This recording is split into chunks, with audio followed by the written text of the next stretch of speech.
கர்த்தருக்கு ஸ்தோத்திரம். காலை மன்னா. உன் வாயை விரிவாய் திற. உன்னை எகிப்து தேசத்திலிருந்து புறப்பட பண்ணின உன் தேவனாகிய கர்த்தர் நானே. உன் வாயை விரிவாய் திற, அதை நான் நிரப்புவேன். சங்கீதம் 81:10.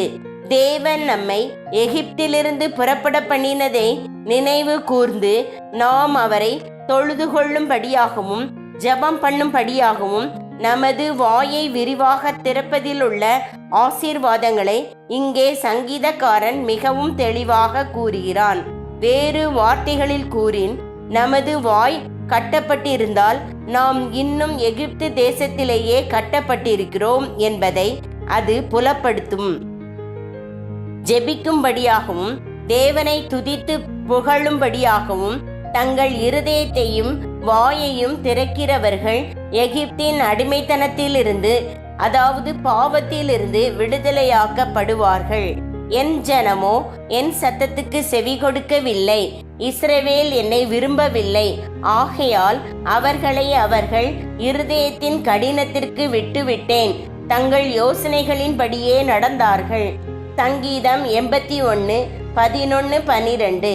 இவ்விதம் ஆயிரக்கணக்கான ஆண்டுகளுக்கு முன் சம்பவித்தவை போலவே இன்றும் இவ்விஷயத்தில், அதாவது ஜெபிப்பதற்காகவும் தேவனை தொழுது கொள்வதற்காகவும் தங்களுடைய இருதயத்தையும் வாயையும் விரிவாய் திறக்கிற விஷயத்தில் சிலர் தேவனுடைய சத்தத்திற்கு செவி கொடுப்பது இல்லை. தங்கள் வாயை திறவாமல் இருந்த ஜனங்களுக்கு சம்பவித்தது என்ன?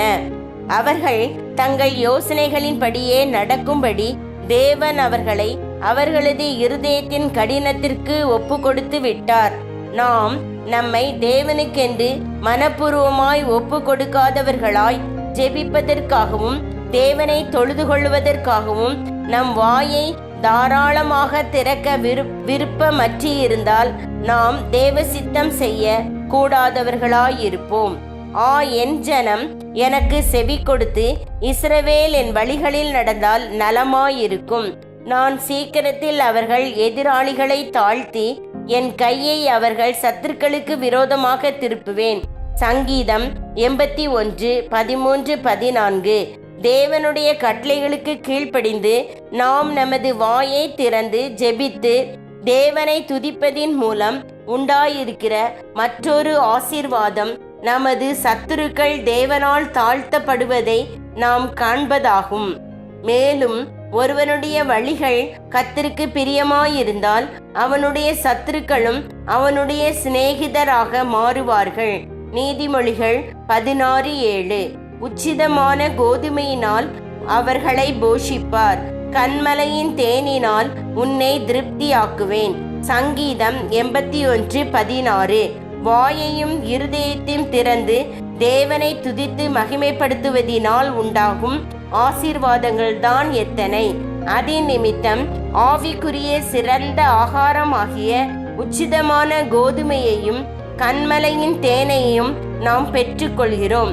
கன்மலை இப்பூமியில் உள்ள கடினமான பொருள்களுள் ஒன்றாகும்.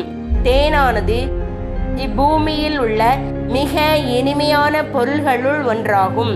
நாம் மிக கடினமான மிகவும் கஷ்டமான பாதையின் ஊடாக கடந்து போகும்போது தேவன் அதை மிகவும் இனிமையான அனுபவமாக மாற்றிவிடுவார்.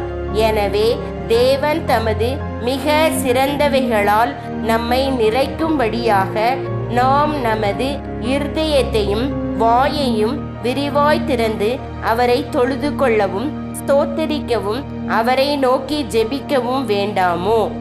ஆமேன்.